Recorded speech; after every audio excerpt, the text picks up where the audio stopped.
haravuga bati bazi ko na Yesu atigeze yemegwa iwabo mugabo sono piloka ndibuka igikorane Kristo Ndikumana yateguye kuri ETS Kamenge umengo hari mu mwaka uheze n'amatere mu ntango z'umwaka sindavyibuka gusa ico ndi coco harabaye ambutage nininya hari abantu bavuye za Cote d'Ivoire bavuye za ko urumva araninjiza n'ingenzi tukuvuga ngo araserukira gusa handi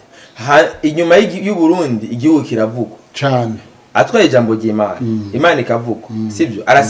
igihugu kandi nuko ari nga ingenzi zirinjira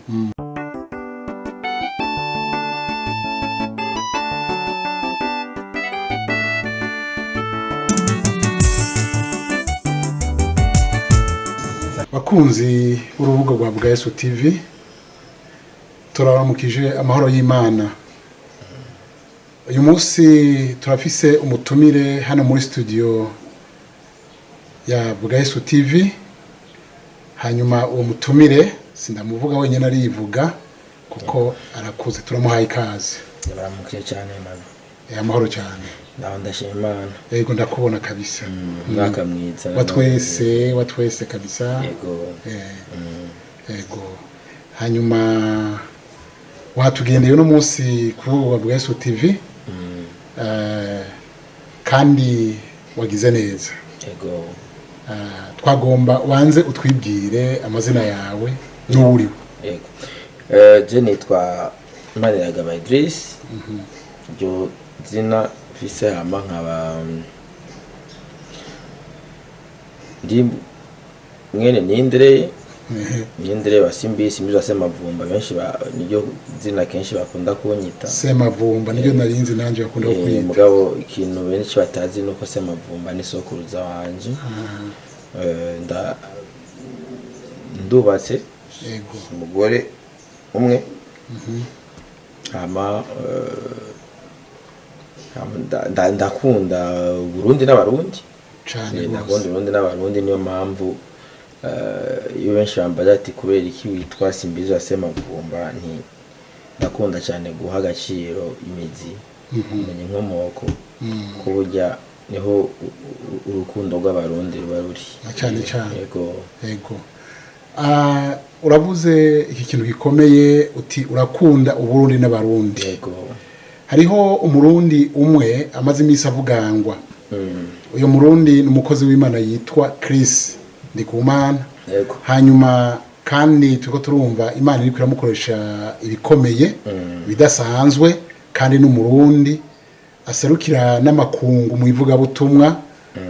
Mbega wo muvuga ko iki? Murakoze cyane kuri ico kibazo. Ikintu cyambere umurundi inavyo nama kenshi iyo ngize amahirwe yo kuronkaho aho novugira ikintu umurundi yitahuye azi cari aba asigwa amavuta canke bakujya kwa Kristo Ndikumana kabisa. Twakuze batubwira yuko Burundi ari umutima wa Afrika. Hama dukura haba ari mu nyigisho cyangwa twagiye twiga hehe na hehe haba muri kahise hehe hose uza gusanga Afrika yamye ari mpetso bavuga ati ngo l'Afrique c'est le berceau de l'humanité. Urumva ubuzima buva muri Afrika. Rero nambo ubuzima buva muri Afrika ubuntu buri muri Afrika hama Uburundi bugaca buba umutima wa Afrika. Urazi yuko iyo umuntu yitavye Imana ntivuga ngo umutwe wahagaze ntivuga ngo amaguru yahagaze bavuga ngo umutima wahagaze cyane gose. Rero ico ni ikintu gihambaye cyane gose abarundi dukwiriye kuzirikana. Ubonye umurundi yitahuwe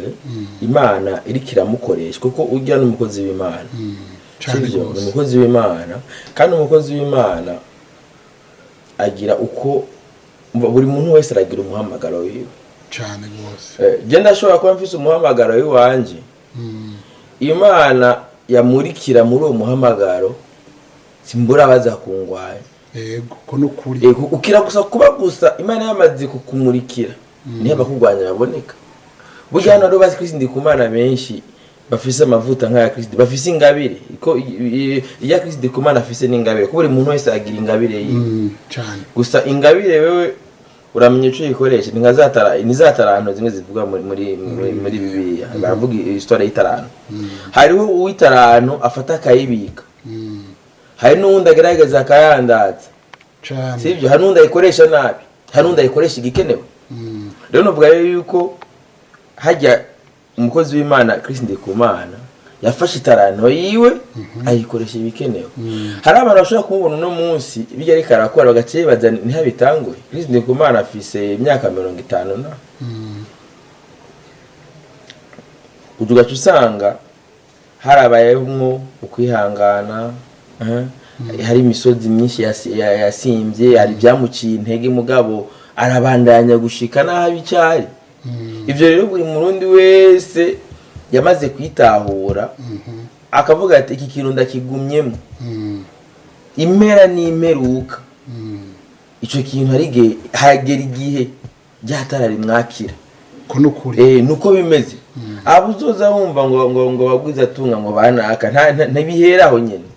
aba ariho histoire ibiri nyuma y'ivyo byose kugira umubone ameze kujya rero ingwane rero tugira cyo Abarundi bamwe tugomba kugwanya umuntu utabanje kumenya umuzigo atekeye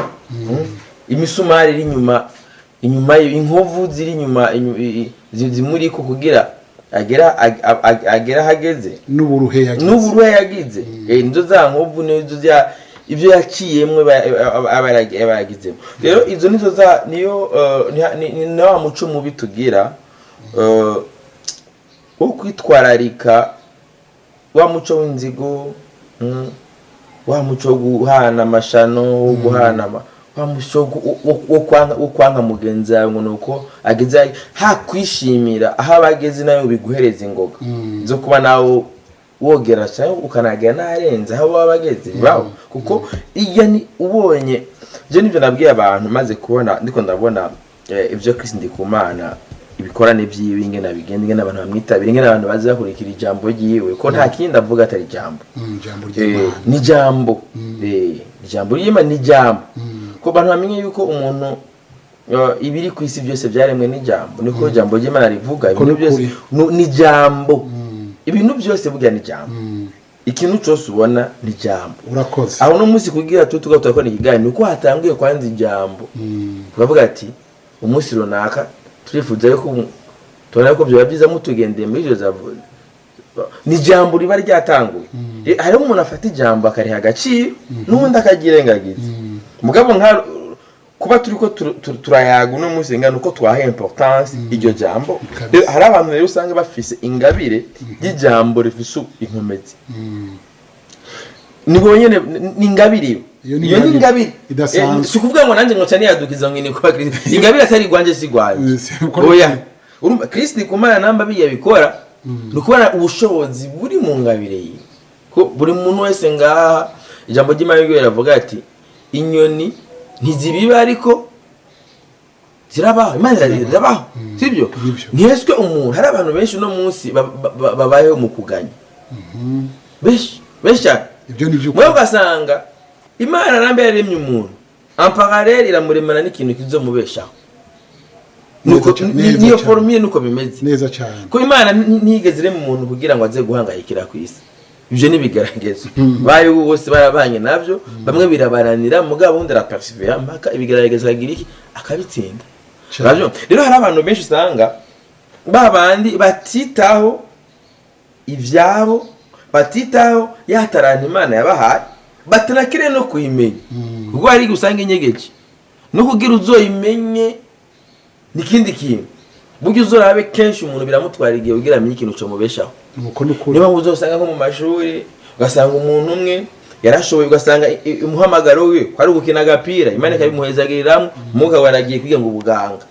naba ducawumva ko arabakeneye kubaho gihutihuti ngana n'ingoga atungi bamusanga umugwayi araje utazanye amafaranga mu gihindahira ubuvuga uti umuntu ndamuvura ari uko mbaza kumuvura kwanza ngo akubwira ati banza ushire amafaranga nga hamanda kuvura sivyo ugasanga n'indahiro kenshi hari abantu benshi banindahiro mu gipolisi mu basirikare ugasanga yagiyeyo kubwo yabonye uwundi ntabwo ndakubwira ati hari umuntu ashobora kuja mwirivuga butumwa kubera abona Kristo Ndikumana atazibanga rya Kristo Ndikumana ijamugeze cyane ubundi akabona gusa yafule hamubona umusirikare kandi umusirikare afise ibintu byinshi yubase amazu yagize iki utazi ibiri nyuma yiwe kwaje ati nanje nawe umusirikare nzoshika ndonka biki ntuzi incuro yagiye kugwana muri Kongo ntuzi incuro yagiye kuba mutuye ubutumwa bw'amahoro muri za Somalia ntuzi ingene yashoboye kuyungunganya ntakinuzi mwabona gusa cyane umusirikare nanje bijya igisirikare kinga amafaranga abantu benshi rero ibi bintu uzorabe kenshi abantu bakritika kenshi n'abantu batabona ijambo ahubwo babona amafaranga uko nukuri la majorité y'abantu bakritika sababona ububasha bw'ingabire riri mu ijambo rya Kristo Ndikumana urakoze reka gato yenda kubanza yego mbewe Kristo Ndikumana uramuzi ndamubona ndamukurikirana yego nta munsi nimwe murahura nta munsi nimwe turi gaduhura none kubera kuri kwamuvugira ndamuvugira nkuko novugira umurundi uwari we wese afite ingabire nta kintu kirenza ntawenzi ntitwanahura mugabo ndamuvugiye nk'umurundi uwari we ko ibi bishobora kuba kuri Kristo Ndikumana mwivuga buto hari undi muntu bimubako akora ibindi ugasanga n'umuntu Imana iramuhezagiye ugasanga amanywe ngaho Imana iraguhezagiye mu byawe uro musu uruhinguro runini yago go kumesura ukabona tinone ntibamenye yuko wowe watanguye uzimesuza intoke mu nyuma ukagira ku mashine ya mbere cyane yaragwezagiye muri za nkoko zawe cyane ugabona watanguye ku nkoko imwe wibundikira ku cari urondera ibyatsi ushira ngaho no mu makarato rero Imana ntushobora rero hari abantu baca baza wa munsi nyene hamwe Imana ivuga uti rero ngomba rero wanje ndamwerekanire rero ntibamenye ndamuhezagire kabisa isi mumenye kuno muntu amuhezagire ntibamenye imyaka 100 umaze uri kuragerageza ugwana kugira ugere kuri ico kintu rero urumva uno munsi namba ari niyo ndiko ndavuga kugira abantu bafise ka gatima ako gatima kinzigo kishari yaba ari jewe benshi niyo mitano yafise mugabo Imana yampaye ingabire yo kwishimira ibyo mugenzi wanje agezeko urakoze cyane nkuko bivuze Kristo Ndikumana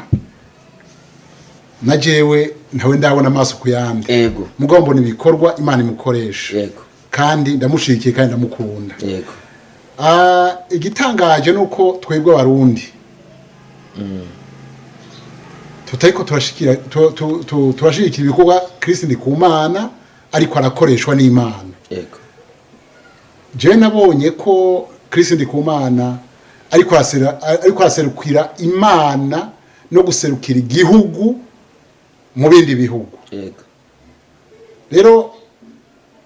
wewe ubibona gute ibona gute uko ndabibona ni nkuko yino wari ubivuze okay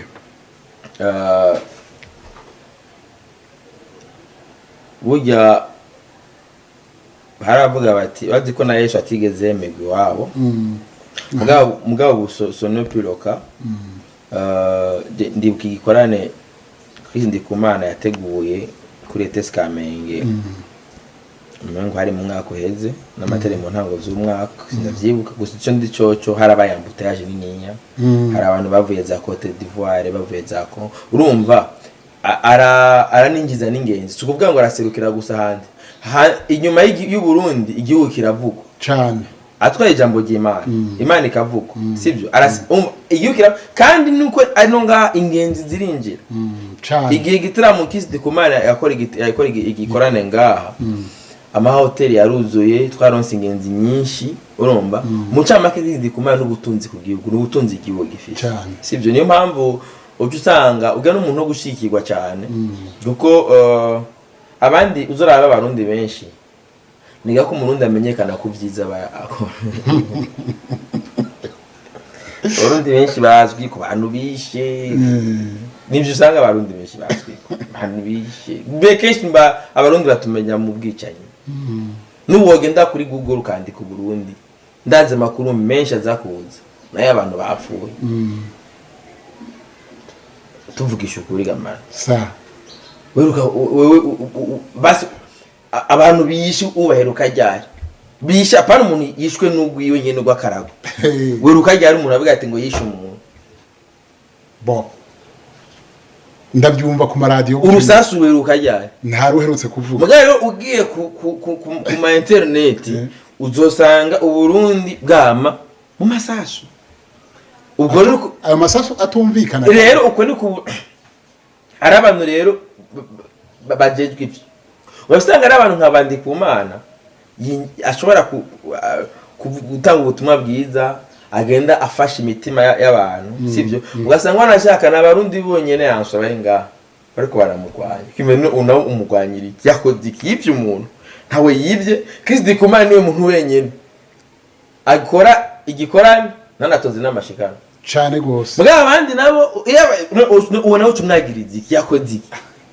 ubundi nako vuga ati basaje kurondera amashikano nta n'amashikano atoza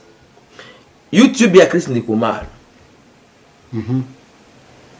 ima YouTube akurikiranwa cyane ndakubwiye yuko amafaranga ariko atarigarana n'ayatora burya niko bimeze yego ko umuntu waraje rya YouTube yiwe ndamuzi n'umugenzi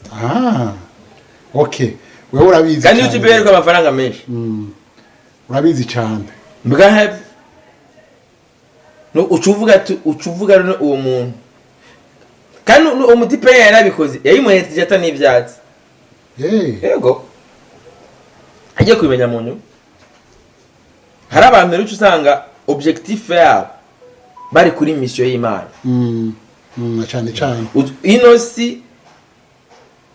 hari abantu bayiriko gwasa Imana yamuhaye ingabire mugabe iyo ngabire ayikoresha ku nyungu ziwe naho rero ikintu cya mbere umwanya munini ya camara atozi bigira 10 n'amashikara kwavuga ati sifisi ingabire bazondondera tusinkora ibitangaza hano sinda basengera hari abantu usanga afise iganza cy'umugisha kabisa agukozeho gusa gutya ebana iyo ni ingabire bazamenya yuko ni ingabire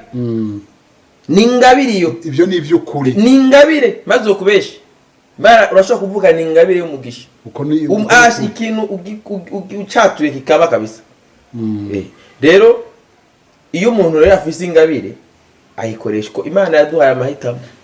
ayikoresha ushaka bwatika genda ayikoreshe kubw'inyungu z'uwayimpaye nuvuga rero ko ari uko umva Kristo Kumana n'ubutunzi ku gihugu aduserukira neza no kwishengero ubutunzi bw'igihugu ubutunzi kwishengero ni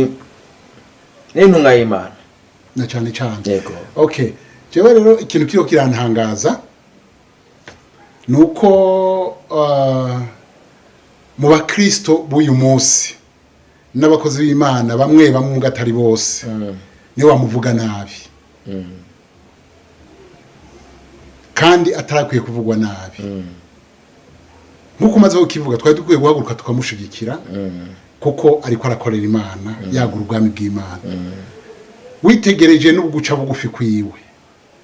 bitandukanye n'ukundi guca bugufi kwandi bakoze b'Imana bose ega Yesu ntiyagwanyijwe n'abakozi b'Imana nye so baherezi bakuru so bamutanze ikintu tukiye kumenya tuje tugerageza kwiga kumenya ibihe gutahura ibihe ni ikintu nagusiguriye yuko benshi bayibonamwe inyungu z'ivyisi niyo mpamvu bamucira urubanza bacagomba kuyovya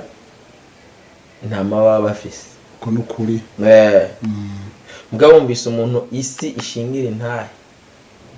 uburindiro bwira umugwanya habwo umushigikiye niwe yunge nawe urumva hama niho nawe ushikirwa uko nukuri uko nukuri niho nawe ushikirwa iby'isi ntibize bituma tugomba kumera nabi dutinze duta ubwoko turi ubwoko bw'Imana buryo bw'abarundi n'ubwoko bw'Imana rero ntibacabana aho uzobona umurundi wese karakora ibintu nitumere nk'aba baherezi condition certaine n'ubu Yesu yogaruka nk'uko yaje ubwa mbere niho gwaye kubw'inyungu kubera hari abantu ngaha benshi batunzwe n'izina rya Yesu cyane none mwene izina ciyashika uwo numva yuko ngaho amabombo bahora bavoma mwe yo cyaziba niyo mpamvu rero urumva kumugwanya siyo solution ahubwo kumushigikira niyo bari solution niyo nyishu nziza ego sawa urakoze cyane Idris ego hanyuma Simbizi Wasemavumba ego urakoze cyane kuganira umpaye naye ndabashimiye cyane kandi rero no hanyuma nzo gukenera muri studio Vuga Yesu TV nta ngorane wakoze kwitaba akamu kacu ego kandi urakoze gushigikira umukozi w'Imana amen amen mbega Semavumba mbere ko turangiza ego none warakijije urasenga ndasenga narabatijwe amazi menshi yego narabatijwe mu 2004 naramaze imyaka 20 batijwe reka tuye kwiga turavuga byinshi ndakubaza byinshi yego kandi burya methodiste bugira iri hafi na Anglican ndabizi hafi cyane ndabizi Imana datamushobora byose muri mw'ijuru n'isi arabizi nibyo urabizi yego sawa urakoze cyane hanyuma reka ndakuri kuje mu bindi bikorwa kandi ndabona ko ari mu bikorwa byinshi nagutumira mu bikorwa byinshi kandi wakoze kunyihangana byari bihambaye ryari rino jambo ndaha important cyane jambo gusumba ibindi iri rakomeye cyane yego kandi Imana ikomeze Kristo ndi ku Mana ikomeze no kumukoresha ikomeze no Burundi kandi urakoze cyane asante sana reka dusenge Imana gatoya mwa Imana ushobora byose turagushimiye kuri Imana y'igitangaza Imana y'icubahiro hezagira ikiganiro kizigifashe benshi turasengeye umukozi wawe ukomeze kumukoresha nko kurikora mukoresha imigisha bakuriye ikomeze kuba kuri we urakoze nye n'icubahiro tubisenze mu izina rya Kristo Yesu amen